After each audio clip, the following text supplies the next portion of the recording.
ರೈತರೇ ನಮ್ಮ ಸೌಕರ್ಯ ನೋಡಿ. ಇದೊಂದು ಬ್ಯಾಟ್ರಿ ಚೆಕ್ ಮಾಡ್ಬೇಕಾದ್ರೆ ಬ್ಯಾಟ್ರಿ ಬ್ರೆಸ್ಟ್ ಆಯಿತು. ಯಾಕೆ ಬ್ರೆಸ್ಟ್ ಆಯಿತು ಅಂಬಂದು ನೋಡ್ರಿ, ಸಣ್ಣದಾಗ ಒಂದು ತಪ್ಪಿದೆ ಅವ್ರದ್ದು. ನೋಡಿ ಬ್ಯಾಟ್ರಿ ಬ್ರೆಸ್ಟ್ ಆಗತ್ತೆ ಈಗ ನೋಡಿರಿ. ಏನು ತಪ್ಪಿತ್ತು ಅವ್ರದ್ದು ಅಂದರೆ ಬ್ಯಾಟ್ರಿ ಮೇಲ್ಗಡೆ ಇರೋವು ಕ್ಯಾಪ್ ಬಿಚ್ಚಿದ್ದಿಲ್ಲ. ಕ್ಯಾಪ್ ಬಿಚ್ಚಲಿಲ್ಲಂಗೆ ಆಗಿದ್ದಕ್ಕೆ ಬ್ಯಾಟ್ರಿ ಬ್ರೆಸ್ಟ್ ಆಯಿತು. ಸದ್ಯ ಅವ್ರ ಕಣ್ಣಿಗೆ ಅವ್ರಿಗೇನು ತೊಂದರೆ ಆಗಿಲ್ಲ. ಈ ಥರ 10 ಬ್ಯಾಟ್ರಿ ಅಲ್ಲ 100 ಬ್ಯಾಟ್ರಿ ಬೇಕಾದ್ರೆ ತರ್ಬೋದು. ಒಂದು ಕಣ್ಣೇನಾದ್ರು ವ್ಯತ್ಯಾಸ ಆದರೆ ತರೋಕ್ಕಾಗಲ್ಲ.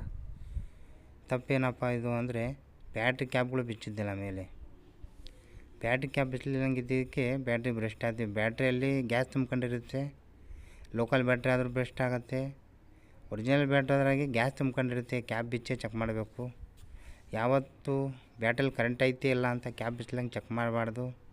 ಭಾಳ ಅಪಾಯ. ಬೇರೆಯವ್ರಿಗೂ ಶೇರ್ ಮಾಡಿರಿ, ಅವ್ರಿಗೂ ಅನುಕೂಲ ಆಗಲಿ, ಯಾರಿಗೂ ತೊಂದರೆ ಆಗೋದನ್ನು ಉಳ್ಕೊಳ್ಳಿ.